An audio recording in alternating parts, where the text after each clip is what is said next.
this was a really historic win for our football program. But the same thing I'm going to say right now is the same thing I told our team immediately after the game.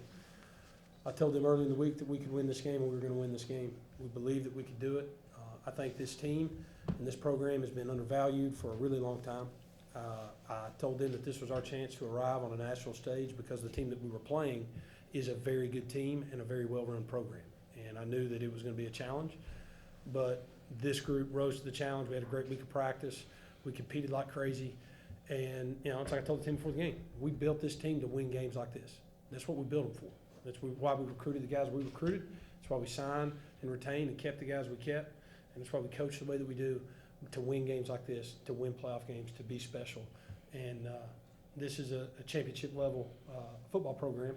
And, you know, we're just in the process of fulfilling the vision of our program, right? That's pursuing Christ and pursuing a degree, pursuing a conference championship. And now we get a chance to another week to pursue the national championship. And that's what we want to do. So I'm just really happy and really proud of them. Devon and Tyler, what did it take to win this game defensively? Really, number 3, All-American. He's a good running back. They got a good offensive line. We just contain the run, make them one-dimensional, and we got one of the best secondaries in the nation. The numbers speak for themselves, so we were just trying to contain number 3 and hold it down in the box so the back end can do their thing. Yeah, like you said, just make sure we can keep the run. I know he might have had 1 or 2 runs pop off for a few yards, but other than that, we held them to 1 to 2 yards a carry. And so after that, it was just up to our secondary to make sure the ball didn't go deep. What happened on the interception? You try to describe that play, Devon? Yeah, they run a lot of deep routes, so my main job was stay under. If they come back to the ball, be ready to make a play, and if the quarterback scrambles, be ready to tackle them. I missed one earlier in the game, and we had said all week if plays come your way, it's time to make them. So play came my way, and I just had to make it for the team. Bryson, it was kind of a big play day for you guys, for especially throwing the ball. Talk about those plays for you. Yeah, we obviously want to get Steph the ball, number 1. We had a good game plan to do that, and we had a lot of guys on big plays today. Roro, Nick, we just came out and executed. Talk about that play late when you got Steph over the top. Did you think because they're jammed up looking for the run? Yeah, we talked about it in the huddle. We knew the clock was going to stop no matter what, so we knew we needed to pass it, try to get a first down. So we obviously want to get the ball to our best player, so we did. Any of the players here, you guys have really kind of thought, hey, we might play at Barry, you know, a couple weeks into the season. We can hang on and win this championship. Was that kind of comforting? Hey, it wasn't a surprise opponent. You'd scrimmaged, you know, many years, and you played them recently. Yeah, I mean, pre-selection show, we had a couple teams in mind that we wanted. Barry was one of them. We felt we matched up with them good all the way around, offense and defense, and we were just excited to play them. Excited to play a prestigious school football team, and yeah, we grabbed the opportunity, we took it, and we were ready for it. I'll let all 3 of you guys answer. Can you talk about where this program is compared to where you walked in the door? You took a chance and come to Maryville. You know, the coach is telling you, hey, here's what we're going to do. And here you are. It's only the second 9-win season in program history. Second time. Yeah, I mean, I've been here the longest, and when I first got here, we were not very good. We went 4-6 my true first year that we played after that COVID year. Every year that we came back, we started slowly chipping away at those wins. Next year we went 5-5, but the losses that we had, we were super close. It was only like 1 to 2 possessions that we lost. The next year we went 8-2, lost in triple overtime into a punt return. And then this year we finally turned the edge and won the games that were super close. And obviously this game was the culmination of all those games that all these seniors have had those close fights in. We knew how to win a game close like this. Anybody else with that one? You good? Yeah. Okay, you go down 2 scores, Bryson. You get the ball. What's the mindset? You still think, hey, we still got to just make a drive here and get back in the game? Yeah. I always told the linemen play by play. It's each play at a time.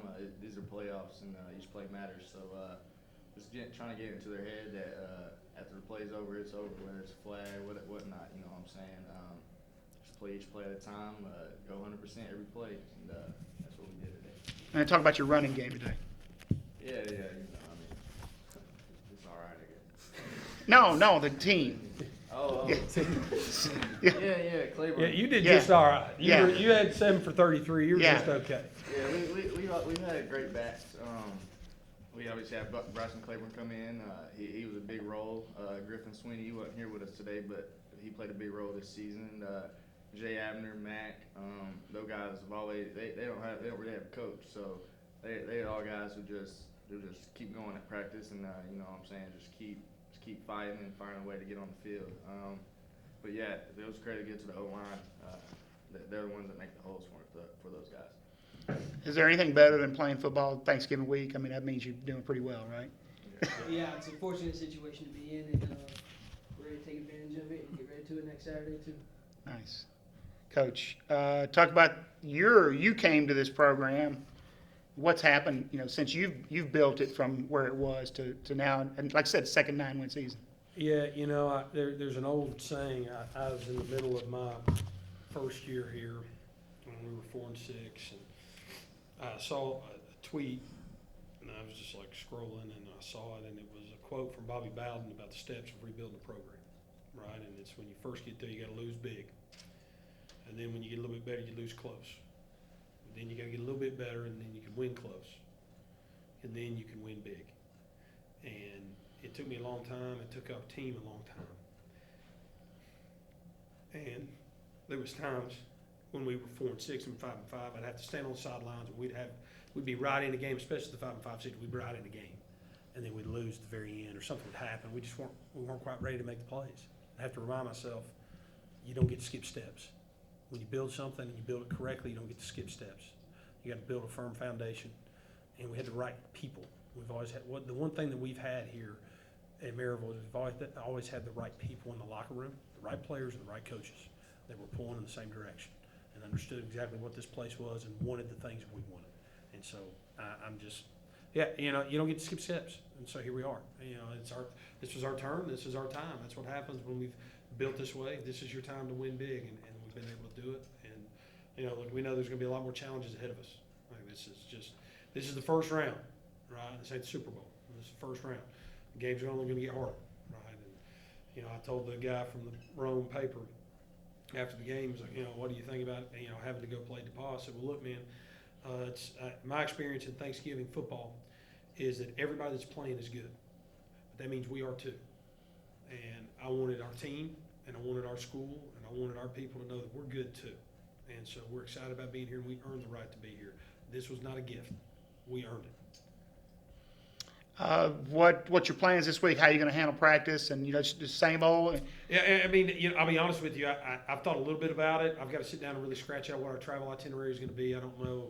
I've never been to DePaul, so I don't know how long it's going to take us to get there, what our Friday is going to look like. We'll try to back it out from there. I know for sure our Monday through Wednesday is going to be the same. Sunday, Monday, Tuesday, Wednesday, they'll have their training room appointments tomorrow to go check out. I'm sure there's going to be a lot of guys beat up and sore. We'll try to grind through Monday, get some fundamental work, and then have good practices on Tuesdays and Wednesday, get our game plan together, and then see what we got to do on Thursday.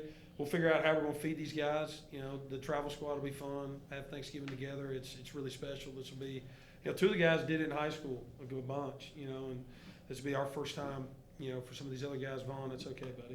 I'm glad that your first time gets to be with me. But I've done it before, and it's really special. It is really special, and I want our team to know how special it is. I want our school to know how special it is, that this is really rare, and you need to enjoy these opportunities, but stay focused on what the next step is. Because if you want to have something really special, you win again. Then it gets really special. So, speaking of special, you guys talk about the crowd. You had today behind you. Yeah.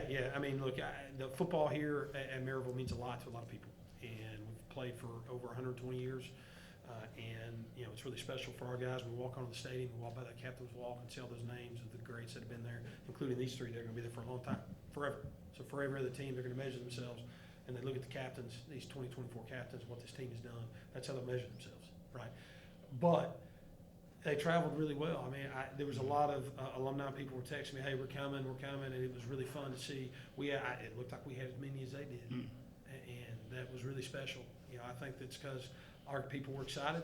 We've got a good group of alums that live in kind of the North Georgia area too, so it was good. Good to see a lot of good people. All right, guys. Congratulations, and thank you. Thank you very much. Appreciate it. Thank you.